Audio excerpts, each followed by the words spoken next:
Il est surtout avocat, il est très certainement prof, et tout ça en droit constitutionnel, et des fois, il est chroniqueur radiophonique. Mesdames et messieurs, j'ai nommé Frédéric Bérard. Comment ça va, Michel? Ça va très, très bien. Très, très bien. En fait, un peu fatigué. La première semaine, ça rentre dans le corps. Hein? Mais ça paraît pas dans ta voix, en tout cas, je dois te dire. Non, la voix va bien. C'est le reste. Fait que tu fais de la radio avec ta voix, le reste, on s'en passera. Écoute, la question est pertinente, je crois. Est-ce que c'était un bon moment pour déclencher des élections au Canada? Ben, moi, ça me fait rire parce que à chaque fois qu'il y a un sondage sur le début d'une élection, à la question « Vouliez-vous des élections? » il n'y a jamais personne qui répond oui à ça. Tout le monde dit « Ah non, j'en veux pas. » Donc, de se baser là-dessus, je pense pas que c'est nécessairement un bon facteur. Par contre, objectivement parlant, Michel, on est dans une 4e vague là, de la pandémie. De toute évidence, ça va pas se stopper. Prochainement, je dirais même que ça va être le contraire parce que les écoles habituellement sont des vecteurs de soumission et tout ça. Bon, bref, fait que j'ai l'impression, moi, qu'au début septembre, après la rentrée, en pleine élection, probablement que ça va exploser encore tout ça. Et puis là, c'est toutes les questions. Est-ce que les politiciens veulent rencontrer des gens dans des assemblées? Oui, double vacciné. Toi, tu sais que tu es double vacciné, mais ceux qui viennent te voir, là, ceux qui sont là devant toi. Donc, puis là, évidemment, les journalistes sont là, les photos. Donc, moi, je trouve ça déjà là, à la base, curieux, pour pas dire dangereux, d'un point de vue sanitaire. Puis l'autre affaire qui m'achale, c'est que regarde la carte électorale actuellement, regarde les sondages, les prévisions, toutes des affaires que le bureau de Justin Trudeau avait dans ses mains, évidemment, avant de prendre la décision d'aller en élection. Et regarde cette carte-là, il y a très peu de marge il y en a, mais très fortement, les chances sont à l'effet que les libéraux vont avoir probablement encore un minoritaire, puis peut-être avec beaucoup de chances un majoritaire. En d'autres termes, on vient parfaitement à la case départ après avoir dépensé 600 millions, parce que c'est ça que ça va coûter cette élection-là, c'est une somme record. Puis pour arriver à quoi? Probablement le même résultat? Oui, OK, mais je vais te revirer ça de bord. Ah oui, donc? Si c'était toi, Justin Trudeau, tu es à la tête du Parti libéral, tu es le premier ministre du Canada avec un gouvernement minoritaire, puis tu te dis, comment est-ce qu'on peut faire pour essayer de prendre le gouvernement majoritaire? Quand est-ce que ce serait le meilleur temps pour s'essayer d'avoir une majorité? Est-ce que c'est pas là ou je pose la question? Oui, à quelque part, je comprends, mais est-ce que c'est responsable de la part d'un gouvernement de déclencher une élection qui n'est pas nécessaire du tout, là? Ça fait même pas 2 ans que les libéraux ont été élus. Un petit peu plus, en fait. Donc, est-ce que vraiment c'est responsable de faire ça là? Est-ce que le Parlement est bloqué actuellement? Là, je pose la question d'un point de vue plus moral. Donc, est-ce que le Parlement est bloqué? Ben non. Pourquoi le Parlement n'est pas bloqué? Puis pour ceux qui se demandent ça veut dire quoi, cette expression-là, c'est que le gouvernement Trudeau est minoritaire en Chambre, c'est-à-dire que pour faire passer ces projets de loi, il y a besoin de l'appui d'au moins un autre parti. Par exemple, le Bloc, l'NPD ou les conservateurs. Il vient toujours à bout de faire passer ses affaires. Pourquoi? Parce que ces 3 partis-là n'en voulaient pas d'élection. Puis pourquoi ils ne veulent pas d'élection? C'est parce qu'ils savent que ça ne donnera pas grand-chose. Non, c'est parce qu'ils savent qu'ils vont pas gagner. Parce que si eux autres, il y avait une chance de gagner, là, ils travailleraient pour qu'il y en ait des élections. Tout le monde est opportuniste là-dedans, là. Ben non, mais ça, c'est bien évident. Moi, je suis amplement d'accord avec toi. Mais le NPD, est-ce qu'il va être plus fort dans quelques mois? Il doit avoir 68$ dans son compte en banque, le NPD. Là. On a peut-être tout mis dans la rue. Les conservateurs, eux, ramassent du fric en veux-tu, en voilà, comme d'habitude. C'est un classique. Mais en même temps, est-ce qu'Aaron O'Toole va devenir charismatique dans 6 mois, 1 an, 2 ans? Est-ce qu'on va avoir le goût de? Puis j'insulte personne en disant ça. Je dis juste que les adversaires de Trudeau sont quand même assez faibles. Donc là-dessus, oui, je suis d'accord avec toi. Il y a une question évidemment d'opportunisme. Mais moi, je l'amène plus d'une question sur le plan moral. Est-ce qu'un gouvernement n'a pas cette responsabilité morale, justement, de ne pas lancer le pays en pleine élection, alors que, franchement, le Parlement n'est pas paralysé. Ouais.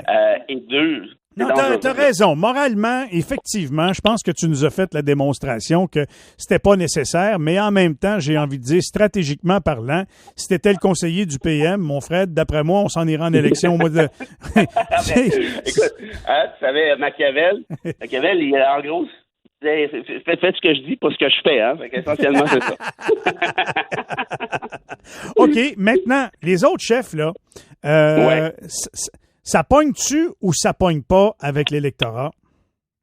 Non, moi, écoute, juste le calcul de Justin Trudeau, puis peut-être qu'il va devenir majoritaire, hein. Il peut se passer bien des choses dans une campagne, de toute évidence.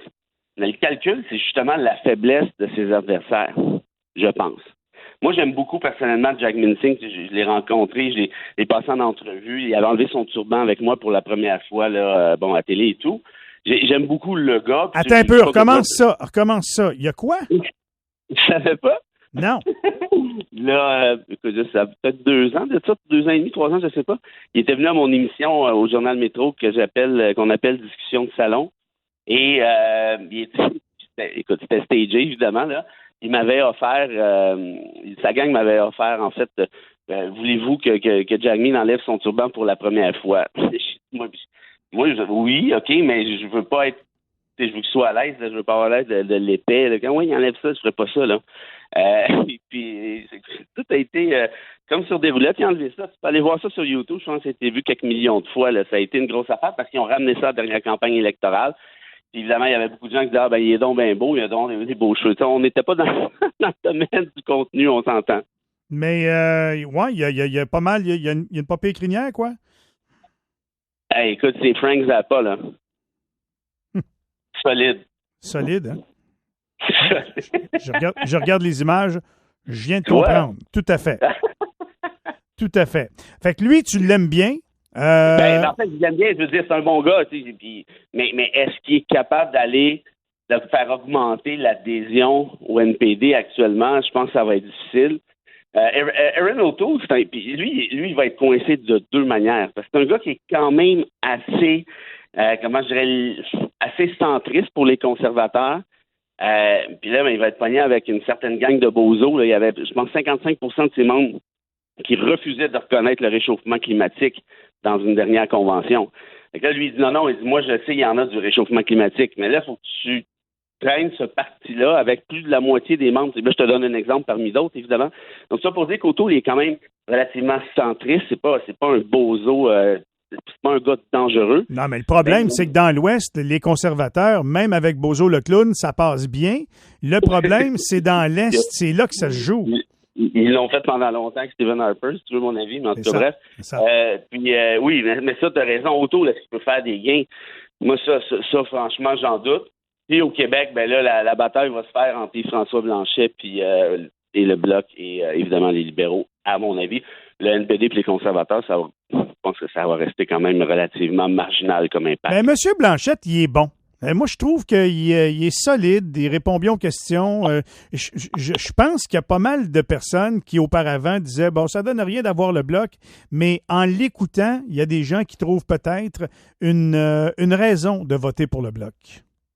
Ben, c'est sûr que ça passe pas mal par le chef. La dernière élection, avec les députés qui a ramassé, le slogan, c'était fort, hein? C'est qu'ils ont misé sur la loi 21, en disant la loi 21, c'est nous, un truc du genre.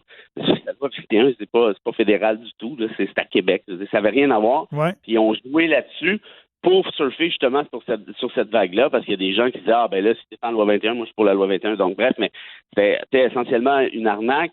Là, il ne pourra pas faire ça, cette campagne-ci, pour pas faire le coup 25 fois. Qui va parler de quoi? T'sais, son slogan de campagne, c'est québécois. C'est court un peu, là. Ça implique que la gang à Trudeau ne le serait pas, Alexandre Boulris ne le serait pas, puis ainsi de suite. Fait que je sais pas. D'un point de vue contenu, qu'est-ce qui va être sur la table? Puis ça, c'est une question qui est fondamentale depuis l'existence du Bloc. Si tu votes pour le Bloc, tu t'attends quoi précisément? Puis ça, chacun a un petit peu comment je te dirais, sa petite impression et sa petite réponse là-dessus. Mais à mon sens, si tu me demandes mon avis, le Bloc québécois, très ironiquement, a été le meilleur promoteur du fédéralisme canadien depuis longtemps. Parce que quand le Bloc se met sur quelque chose, par exemple la réforme de l'assurance-emploi, mais un paquet d'affaires du genre, la plupart de ces postures fonctionnent. Fait bouger sur les grosses réformes. Là, je me rappelle aussi le déséquilibre fiscal, tu te souviens? Et donc, ils sont tellement, comment j'explique, sont tellement forts là-dessus qui réussissent à faire améliorer le Canada, essentiellement. Et là, les gens se disent, ah ben oui, ben ça marche bien avec le Bloc. C'est pas qu'il y a plusieurs souverainistes qui sont un peu fâchés contre le Bloc maintenant, en disant, ben, on s'est fait coincer essentiellement avec cette aventure-là. Au final, les gens s'intéressent plus à la souveraineté parce qu'ils ont eu ce qu'ils pensaient être nécessaire dans le cadre du Canada. Bon, évidemment, je te dis pas que je suis d'accord avec toute cette théorie-là, mais c'en est une qui circule. Question comme ça. Il nous reste 35 oui, secondes, donc. 40 secondes. Je t'envoie à la pêche au doré, là. Je lance la jig dans le fond du lac, OK? Surtout que tu viens de me snapper 20 secondes. Monsieur Blanchette, un jour, Parti québécois? Ah ben oui, c'est sûr que c'est ça son objectif, mais là, il a besoin de se dépêcher puis de courir après le corbillard, parce qu'à la vitesse que ça va là, à la prochaine élection, là, s'il reste Pascal Bérubé, s'il se représente, ça va être beau. Tout à fait. Tout à fait. OK, Frédéric, on se retrouve jeudi. Pas vrai, lundi. Merci beaucoup. Ben oui, moi, je voulais te souhaiter une bonne fin de semaine. Oui. Puis la semaine prochaine, si tu veux, je te parle d'Aristote et de bienveillance. Ouf, m'a me préparer, m'a me coucher de bonne heure. Pas de problème, mon frère. On se retrouve la semaine prochaine. Salut, bon week-end. Bye bye. Frédéric Bérard. Avocat, professeur en droit constitutionnel, un homme qui nous vulgarise tout ce qui se passe dans le domaine de la politique, mais aussi autour de nous, et qui n'a pas peur des mots. Selon lui, la prochaine élection, moralement, non. Mais stratégiquement, on peut comprendre que Justin Trudeau y voit là une possibilité de faire des gains. 7h23, au retour, on va parler avec Mme Christine Carrière. On va parler des chats retrouvés dans une remorque abandonnée de Masson-Angers. Restez là, les manchettes avec Pierre-Jean.